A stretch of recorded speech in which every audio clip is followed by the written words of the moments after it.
السلام عليكم طلبتنا الأعزاء. اليوم محاضرة إلكتريكال تكنولوجي المرحلة الثالثة. أنا وياكم أستاذ حمزة. نجلس نسوي Simplified Equivalent Circuit of Load Transformer. أبو نقدر نحلها.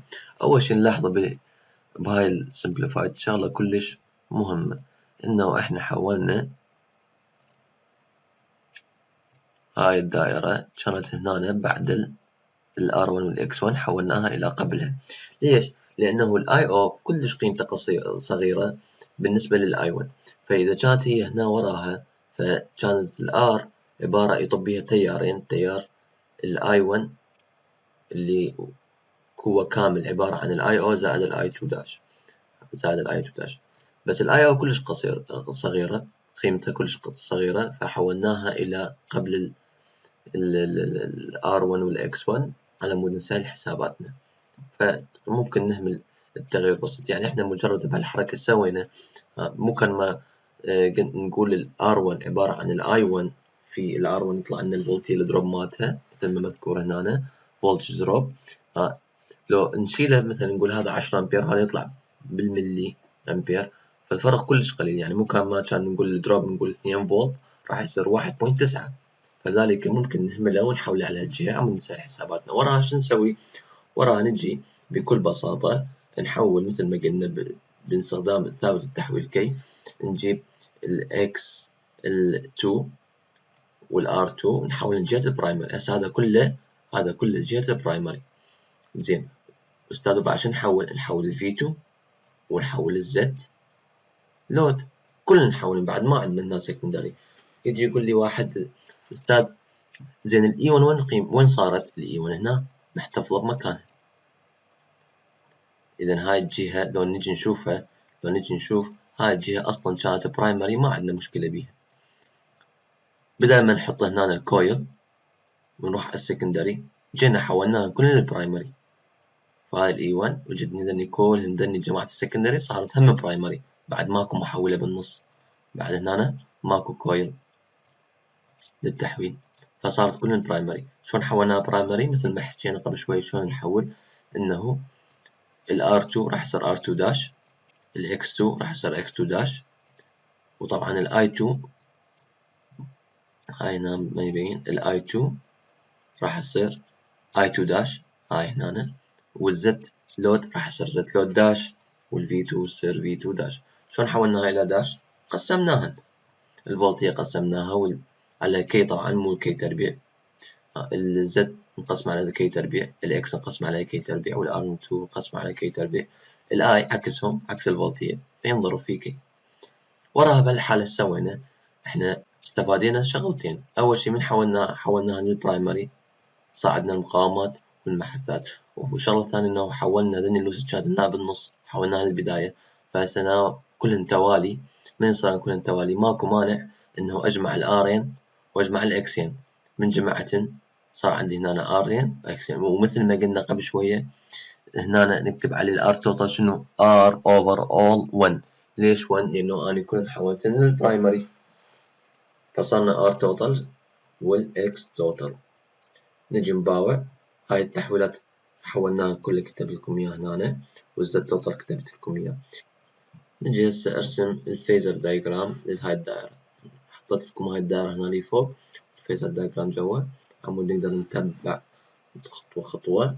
نجي راح نرسم وياه ونشوف شلون صار هذا الرسم. أول شي نجي نحط لنا ريفرنس. أنا حطيت لي ريفرنس شنو؟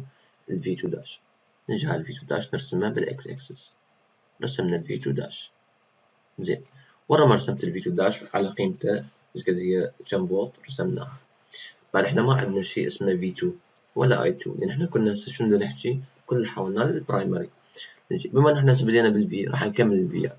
شلون نكمل الفيات؟ نجي نشوف الفي ايش عندنا هنا. عندنا V1 هاي، وعندنا الفيات مال دروب مال اكس والار نطلعهن. فنجي هنا ال V1 عبارة عن شنو نعرفه؟ عبارة عن بريشوف. V1 عبارة عن مجموع هاي الفولتية زائد هاي الفولتية زائد هاي الفولتية، احنا رسمناها. أجي أجمع ويا جمع اتجاهي للفولتية مال X1 XO1 والRO1. ال XO1 والRO1 منين تجي فولتياتهم؟ عن طريق التيار في المقاومة بالنسبة للR والتيار في المحض بالنسبة للإكس. التيار ياهو مثل ما نشوف التيار دي يمر بهم ياهو I2 داش I2 داش. فنجي نجيب ال I2 داش نضربه في شنو؟ في ال RO1. شو راح نضربه؟ نضربه ضرب اعتيادي يطلع لنا القيمة. هاي القيمة نجي شو نسوي؟ نرسمها بس شلون اتجاهها؟ اتجاهها يكون مع ال I2 داش. زين استاذ منين نجيب I2 داش؟ احنا عندنا باور فاكتور مال سكندري، هذا الباور فاكتور نطلع منه الزاوية، ورا ما نطلع الزاوية نرسم ال I2 داش. طلعنا هاي الزاوية، ورا شو نسوي؟ ورا هذا المستقيم مال I2 داش اتجاهه نسوي بنفس الاتجاه موازي إلى من نهاية ال V2 على شقد قيمته نرسمه. هذا مثلا طلع لنا 10 فولت، نرسم على شقد احنا السكيل مالتنا نرسم عليه 10، صار اتجاهه اتجاه هذا السهم بنفس الموازاة للسهم ال I2. ليش؟ لأنه ال R نفس اتجاه التيار، بينما ال X مشفته 90 درجة، فلذلك نشوف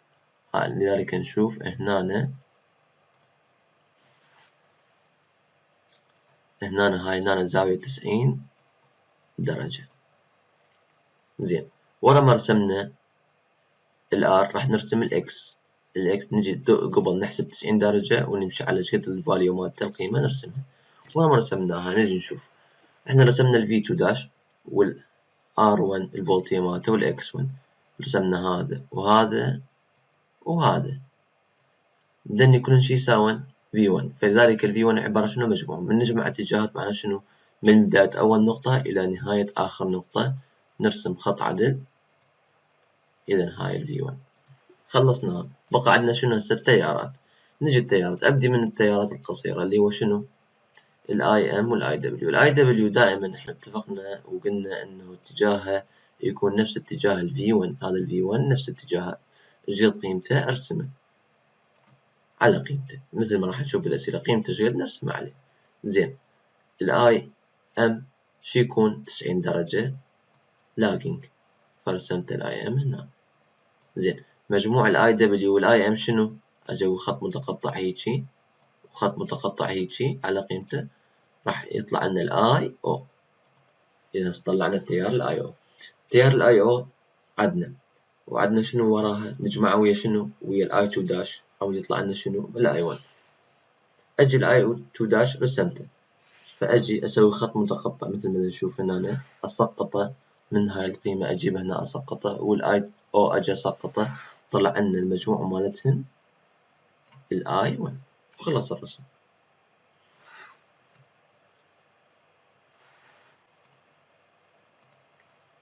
فهذا الحكي اللي حكيناه بالفيزر دايجرام، هذا الشرح اللي شرحناه بالتفصيل شلون رسمناه كاتب لكم اياه هنا.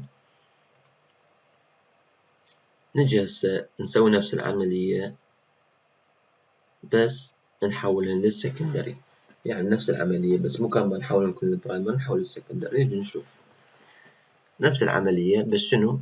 ال R2 بقى نفسه وال X2 بقى نفسه، جينا ال R1 سوينا R1 داش وال X1 سوينا X1 داش. ال I2 يبقى نفسه، شنو راح يتغير؟ I1 يصير I1 داش، يعني نفس الرسم هذا السابق، فقط مكان ما نسوي مكان هنا I1 كان نفسه صار I1 داش. هنا ال R1 وال X1 كان نفسهن ذني متحولات، هسه بالعكس ذني يبقى نفسهن وذني تحولات. فنجي نشوف باع الدائرة شلون صار. R2 X2 بقى نفسه، R1 X1 صار داش، شكو شي 1 صار داش، ال V1 صار V1 داش، ال IO صار IO داش. ليش؟ لأنه هو أصلا بالبرايمري فبنحوله. ال XO نفس الشي، ال RO نفس الشي، فكلها نفس الصيغة. الزت لود بقى نفسه. ليش؟ لأنه هو أصلا بالسكندري وإحنا بدنا نحول السكندري. هاي التحويلات اللي سويناها كتبت. نجي نرسم نفس الشي، نبدي ريفرنس بال V2، قبل بدينا بالريفرنس V2 داش، هسه نبدي بال V2 لأنه شنو؟ ما عندنا V2 داش، هو إحنا بدنا نحكي سكندري. بدينا نفرس من هنا حسب قيمته حطينا زين. والتيار الثاني عن طريق الباور فاكتور أطلع الزاوية ماله هم رسمته وأعرف الزاوية ماله ايش قد يصير لاجنج بي. أجي أرسم الإيكوفالنت مالتي لأنه راح يطلع نفس الإيكوفالنت بس مكان ما كان R O 1 صار R O 2 نضربها في التيار الثاني بنفس الزاوية مال I 2 طلع لنا. أجي أحسب 90 درجة وأرسم الإكس مجموعهم كلهم شي يصير نفس الشيء مجموعهم كلهم يسوون V1 كان هناك قبل هسه صار V1 داش. هاي خلصنا من بالنسبة للفولتية. بالنسبة للتيارات أجي أطلع ال IO وال I2 I2 رسمته يبقى عندي ال IO وأجمعهن يطلع عندي ال I1 قبل كان يطلع لنا I1 صار هسه شنو I1 داش. ليش قلنا لأنه إحنا كنا قبل نشتغل على برايمري فكان أي شيء سكندري نرمز له بالداش ونحوله. هسه بالعكس هسه بدنا نحول للسكندري فأي شيء بالبرايمري يتحول إلى داش كل شيء يصير 1 داش فكل شيء بالبرايمري صار داش. في من ضمن شنو الاي دبليو دائما نفس اتجاه الفولتية الأولى فذلك نفس اتجاه الاي ام يصير لاجنج 90 درجة عن الاي دبليو فذلك رسمناهن. وراها نجي نجمع المتجهات ونسقطهن يطلع لنا الاي او شنو هم داش. وراها نجمع الاي او والاي 2 يطلع لنا شنو الاي 1 داش. وهذا الحكي نفس الشيء اللي حكيته راسم لكم اياه. وشكرا مع السلامة.